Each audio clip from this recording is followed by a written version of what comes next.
নিজেকে মুসলিম ভাবলে আমি গোটা পৃথিবীতে সংখ্যালঘু, হিন্দু ভাবলে সংখ্যালঘু, খ্রিস্টান ভাবলে সংখ্যালঘু। যখন আমি নিজেকে শ্রমিক শ্রেণীর একজন ভাবি, তখনই দেখতে পাই আমি ৯৯%। যারা কল কারখানায়, অফিস আদালতে, খনিতে, জলে স্থলে দিন রাত খেটে গোটা মানব সভ্যতার চাকাকে ঘুরিয়ে চলেছে, আমি তাদেরই একজন। আমি গর্ব অনুভব করি, আমি হিন্দু নই, আমি মুসলিম নই, আমি খ্রিস্টান নই, আমি দুনিয়ার মেহনতি মানুষের একজন। মে দিবস বা আন্তর্জাতিক শ্রমিক দিবস বা ইন্টারন্যাশনাল ওয়ার্কার্স ডে হল শ্রমিক ও শ্রমিক আন্দোলনের ঐতিহাসিক সংগ্রাম ও দাবি আদায় স্মরণ করে পালিত একটি আন্তর্জাতিক দিবস। এটি প্রতি বছর ১ মে বিভিন্ন দেশে পালিত হয়। এটি শ্রমিকদের অধিকার, সামাজিক ন্যায় বিচার এবং অর্থনৈতিক সুবিধার জন্য লড়াই করা শ্রমিকদের প্রতি শ্রদ্ধা জানানো ও শ্রমিকদের সম্মিলিত শক্তি প্রদর্শনের একটি দিন। ১ মে আন্তর্জাতিক শ্রমিক দিবস। দিনটিকে আমরা মে দিবস বলেও জানি। আন্তর্জাতিক শ্রমিক আন্দোলন ও শ্রম অধিকার আদায়ের এই দিনটি বছরের পর বছর ধরে বিশ্বব্যাপী যথাযথ মর্যাদার সহিত পালিত হয়ে আসছে, কিন্তু বর্তমানে এটা বেশি পরিচিত শ্রম দিবস বা আন্তর্জাতিক শ্রমিক দিবস হিসাবে। বিশ্বজুড়ে শ্রমিকদের ঐতিহাসিক সংগ্রাম ও দাবি অর্জনের কথা মনে করিয়ে দিতেই দিনটি পালিত হয়ে থাকে। ভারতে প্রথম শ্রমিক দিবস পালিত হয় ১৯২৩ সালের ১ মে মাদ্রাজ হাইকোর্টের অনতিদূরে ট্রিপ্লিকান সমুদ্রতটে। হিন্দুস্তান লেবার কিষাণ পার্টি দেশে প্রথম মে দিবস উদযাপন করেন। এই অনুষ্ঠানে নেতৃত্ব দিয়েছিলেন কমরেড মালায়াপুরম সিঙ্গারাভেলু চেত্তিয়ার, যিনি ভারতবর্ষের কমিউনিস্ট আন্দোলনের অন্যতম পুরোধা হিসাবে পরিচিত। ওই একই দিনে তিনি প্রতিষ্ঠা করেন তার labour Kisan party of Hindustan. এই উদযাপনের সময় একটি লাল পতাকা ব্যবহার করা হয়েছিল এবং এই লাল পতাকা এখনও ভারতে মে দিবস উদযাপনের সমার্থক। শ্রমিকদের সম্মানে মে দিবস বা ১ মে জাতীয় ছুটির দিন হিসাবে পালন করে বিশ্বের প্রায় ৮০টি দেশ। কিন্তু যাদের নিয়ে এই দিবস, তারা এ সম্পর্কে কতটা অবগত? অনেক শ্রমিকই জানেন না এর ইতিহাস। ১৮৮৬ সালে ব্রিটিশ সমাজ সংস্কারক রবার্ট ওয়েনের এক চিন্তা থেকে যুক্তরাষ্ট্র জুড়ে ট্রেড ইউনিয়নগুলো দিনে ৮ ঘন্টা কাজের দাবিতে এক বিরাট প্রতিবাদ কর্মসূচি শুরু করে। রবার্ট ওয়েন ৮ ঘন্টা কাজের দাবি পূরণে স্লোগান ঠিক করেন, ৮ ঘন্টা কাজ, ৮ ঘন্টা বিনোদন এবং ৮ ঘন্টা বিশ্রাম। সবচেয়ে বড় আন্দোলনটা হয় ১ মে শিকাগোতে, যেখানে প্রায় ৪০,০০০ শ্রমিক সমবেত হন। সে সময় কারখানায় কোনো নির্দিষ্ট কর্মঘণ্টা বা বিশ্রাম ছাড়াই টানা কাজ করে যাওয়াটা স্বাভাবিক ছিল। আর সে সময় শিকাগো ছিল যুক্তরাষ্ট্রের শিল্প কারখানা ও ইউনিয়ন সংগঠনগুলির কেন্দ্র। পরবর্তী কয়েকদিনে এই আন্দোলনকে ব্যবসায়ী ও রাজনীতি মহল পছন্দ না করলেও আরও হাজার হাজার ক্ষুব্ধ শ্রমিক ও আন্দোলনকারী এতে যুক্ত হতে থাকেন। এই সময় কিছু নির্ভীক, পুঁজিবাদী বিরোধী, বস্তুবাদী এই আন্দোলনে যোগ দেন, যারা তৎকালীন পুঁজিবাদী নিয়ম ও আইন দ্বারা নিয়ন্ত্রিত সামাজিক কাঠামো স্বীকার করেন না। উত্তেজনা আরও বাড়তে থাকে। পুলিশ ও বিক্ষোভকারীদের মধ্যে সংঘর্ষ দেখা দেয়। একজন মারা যায় ও অনেকে আহত হয়।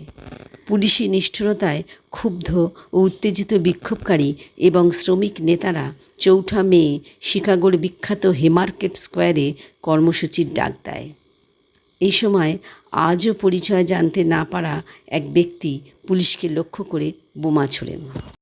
ওই বিস্ফোরণের ফলে এলাকা জুড়ে আতঙ্ক ছড়িয়ে পড়ে। ৭ জন পুলিশ নিহত হন এবং ৬৭ জন কর্মকর্তা আহত হন। 4 জন বিক্ষোভকারীও নিহত হয় এবং 30 জনেরও বেশি আহত হয়। এই ঘটনা পরে পরিচিতি পায় হেমার্কেট ম্যাসাকার হিসাবে। পরবর্তীতে 8 জন পুঁজিবাদ বিরোধী বিক্ষোভকারী খুনের অভিযোগে অভিযুক্ত হন এবং দোষ প্রমাণের আগেই তাদের অনেককে মৃত্যুদণ্ডে দণ্ডিত করা হয়। এই ঘটনাগুলোর স্মরণে 1889 সালে 20টি দেশের সমাজকর্মী, শ্রমিক নেতা ও ট্রেড ইউনিয়নগুলোর এক আন্তর্জাতিক সম্মেলনে 1 মে তারিখ মে দিবস পালনের সিদ্ধান্ত নেওয়া হয়। অনেক দেশের শ্রমিকরা মে মাসের 1 তারিখ সরকারি ছুটির দিন হিসাবে পালনের দাবি জানান। বিভিন্ন দেশে মে দিবস সরকারিভাবে ছুটির দিন হিসাবে পালিত হতে থাকে। ধীরে ধীরে রাশিয়া, চীন, কিউবা, বাংলাদেশ, ভারতসহ বিশ্বের বিভিন্ন স্থানে এ দিনটির তাৎপর্য ছড়িয়ে পড়ে। বিশ্বব্যাপী প্রতিষ্ঠা পায় শ্রমিকদের দৈনিক 8 ঘন্টা কাজ করার দাবি। শুরুর দিকে এই দিবসটি বিভিন্ন সামাজিক ও সমাজতান্ত্রিক সংস্থা এবং শ্রমিক সংগঠনগুলি পালন করত। যদিও এই দিবসের পেছনে আসল প্রতিবাদটি হয়েছিল যুক্তরাষ্ট্রে, কিন্তু সেখানে এটি সেপ্টেম্বর মাসের প্রথম সোমবার পালন করা হয়ে থাকে। শিকাগোর এই সংঘাত পরবর্তী কয়েক বছর ধরে বিভিন্ন বামপন্থী দলগুলোর জন্য প্রেরণা হিসাবে কাজ করতে থাকে। ইউরোপে প্রথম মে দিবস পালনে এগিয়ে আসে স্লোভেনিয়ান এবং ক্রোয়াটাররা, যারা সে সময় অস্ট্রো-হাঙ্গেরিয়ান সাম্রাজ্যের অন্তর্ভুক্ত ছিল। কাজের অস্বাস্থ্যকর পরিবেশ, অল্প বেতন এবং দীর্ঘ কর্মঘণ্টার প্রতিবাদে 1893 সালে সার্বিয়ার শ্রমিকরা এক মে দিবস র্যালি বের করে। প্রথম বিশ্বযুদ্ধের পর দ্রুত শিল্প কারখানায় উন্নতি ঘটতে থাকে। রাশিয়ার সমাজতান্ত্রিক বিপ্লবের পর বিশ্বজুড়ে শ্রমিকরা মৌলিক চাহিদা পূরণে সংগ্রাম করতে থাকে। জার্মানিতে 1933 সালে ন্যাৎসি পার্টি ক্ষমতায় আসার পর শ্রমিক দিবসের দিন সরকারি ছুটি ঘোষণা করা হয়। বিভিন্ন সমাজতান্ত্রিক দেশ যেমন কিউবা, সে সময় সোভিয়েত ইউনিয়ন এবং চীনে বছরের পর বছর শ্রমিক দিবস পালিত হয়ে আসছে। সাধারণত এদিন বিরাট সমাবেশে বিভিন্ন রাজনৈতিক দল ও রাষ্ট্রের শীর্ষ ব্যক্তিরা যোগ দিতেন। এই দিন সোভিয়েত সামরিক বাহিনী শক্তিমত্তাও প্রদর্শন করত। সমাজতান্ত্রিক নেতারা বিশ্বাস করতেন এই নতুন ঘোষিত ছুটি ও উৎসব ইউরোপ এবং আমেরিকার শ্রমিক শ্রেণীকেও উদ্বুদ্ধ করবে পুঁজিবাদের বিরুদ্ধে এক হয়ে লড়াইয়ে। বেকারত্ব ও দারিদ্রতার সাথে লড়াইয়ে শ্রমিকদের অধিকারের বিষয়টি এখনও গুরুত্বের সাথে দেখা হয়ে থাকে। বেকারত্ব কমলেও এবং কাজের ক্ষেত্রে ইতিবাচক পরিবর্তন আসলেও আন্তর্জাতিক শ্রমিক সংগঠন ILO তাদের 2024 সালের প্রতিবেদনে বলছে, বেশিরভাগ G20 দেশে গত বছরের মুদ্রাস্ফীতির সাথে তাল রেখে মূল বেতন ভাতা দিতে পারেনি।